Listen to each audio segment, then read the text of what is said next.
ഒരിക്കൽ ബലരാമനും കൃഷ്ണനും കൂടി കാട്ടിൽ കൂടി സഞ്ചരിക്കുകയായിരുന്നു. നേരം ഇരട്ടി തുടങ്ങി. രാത്രി നേരം വിശ്രമിക്കാനായി അവർ തീരുമാനിച്ചു. ക്രൂര ജീവികളുള്ള കാടാണ്.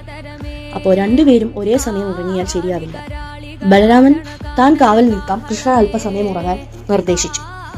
അങ്ങനെ ബലരാമൻ കാവൽ നിൽക്കെ കൃഷ്ണൻ അല്പസമയം ഒന്ന് മയങ്ങി. ബലരാമൻ കാവൽ നിന്ന് അധികമായില്ല. പെട്ടെന്ന് ഒരു അലർച്ച കേട്ടു. ഞെട്ടിത്തരിച്ചു നോക്കിയ ബലരാമൻ കണ്ടത് ഒരു ഭീകര ജീവിയെയാണ്. ഒരു തെങ്ങിന്റെ പോലെ വലിപ്പമുള്ള, ആരെയും പേടിപ്പിക്കുന്ന ഒരു വലിയ ഭീകരജീവി ബലരാമനെ നോക്കി അലറി. അത് കേട്ട ബലരാമൻ പേടിച്ച് ചെറുതായി. വീണ്ടും ഭീകരജീവി അലറി. ഈ ഭീകരജീവിയുടെ ഓരോ അലർച്ചയ്ക്കും ബലരാമൻ ചെറുതായി. ഒടുവിൽ അവസാനത്തെ അലർച്ചയിൽ ബോധം വിട്ടുന്നു. അല്പസമയം കഴിഞ്ഞ് മയക്കത്ത് നിന്ന് ഉണർന്ന കൃഷ്ണൻ മയങ്ങിക്കിടക്കുന്ന ബലരാമനെ കണ്ട് ഇനി തന്റെ ഊഴമായി കാണും കാവൽ നിൽക്കാൻ എന്ന് കരുതി മയങ്ങിക്കിടക്കുന്ന ബലരാമന് ശ്രീകൃഷ്ണൻ കാവൽ നിന്നു. പെട്ടെന്നത് ആ ഭീകരജീവി കൃഷ്ണന്റെ മുന്നിൽ പ്രത്യക്ഷപ്പെട്ടു.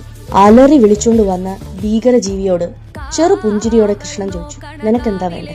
ആ അവസ്ഥ ഒന്ന് ഓർക്കണേ. പേടിപ്പിക്കാനായി അലറി വിളിച്ചുകൊണ്ട് വരുന്ന ഒരാളോട് എന്താ വേണ്ടതെന്നൊരു ചെറു പുഞ്ചിരിയോട് ചോദ്യം. ആ ചോദ്യത്തിന്റെ മുന്നിൽ ഭീകരജീവി ചെറുതായിപ്പോയി. പക്ഷെ ഭീകരജീവി കിട്ടില്ല. വീണ്ടും കൃഷ്ണന്റെ മുന്നിൽ നിന്ന് ഒച്ചത്തിൽ അലറാൻ തുടങ്ങി. വീണ്ടും കൃഷ്ണൻ പുഞ്ചിരിയോട് ചോദിച്ചു, നിനക്ക് എന്താ വേണ്ടേ? നീ എന്തിനാ ഈ അലറുന്ന? കൃഷ്ണന്റെ ഓരോ ചോദ്യത്തിനും ഭീകരജീവി ചെറുതാവാൻ തുടങ്ങി.